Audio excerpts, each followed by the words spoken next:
ఏంటిది మన వాళ్ళ అవ్వ చచ్చిపోయింటే ఎట్లా వేసింది వాళ్ళ చచ్చిపోతే వైన్ వేసుకోవాలి నాకేస్తావేమి ఇట్లా వేయకూడదా ఒకవేళ నన్ను మెచ్చి పులహారం కాదు వేసేది ఎట్లా తీసి తీసి అంతే కదా పైన కదా మెడకేమనింది చిట్టపట్ట చిన్నుకుళ్ళు పడుతూ ఉంటే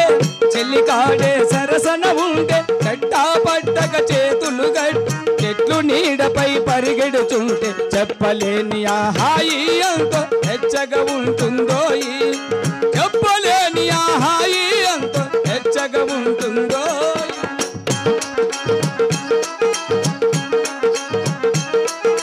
కారు మప్పులు గమ్ముతూ ఉంటే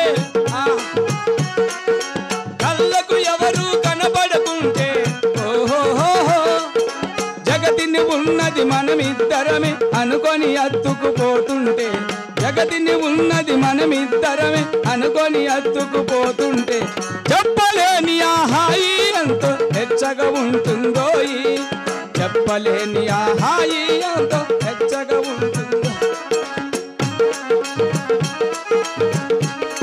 ఏం కొత్త సుబ్బరాయనపల్లి ఆడవాళ్ళు జక్కీకేస్తున్నారా ఆడెవరు ఎగురుతున్నారంటే రాజు అంటే పులి మాత్రం సలిసలిగా గిలివేస్తుంటే ఓ పద సంతలకు పదాము సంతలు కాదు పోతాను ఏం పని నువ్వు చేయండి ఏం చేస్తే పొలాన్ని చెలికమ్మడి తీసి మడికేస్తావు నువ్వు ఎటువంటి పైన నీకు తీయా చెట్ల నేను వద్దులే తీసేసి పద్దనకి డబ్బులు లేరు అడ్డ మనిషి నాతానే ఉండేది నేను అనేది పనులంటే తీయేస్తానంది ప్రభు మహామంత్రి నా పాలగుండాపురి పట్టణమున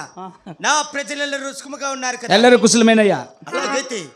నేను కొత్తగా కట్టించిన కొలువు సావుడి కస్తూరి గంధములతో నీల గోమేధికములతో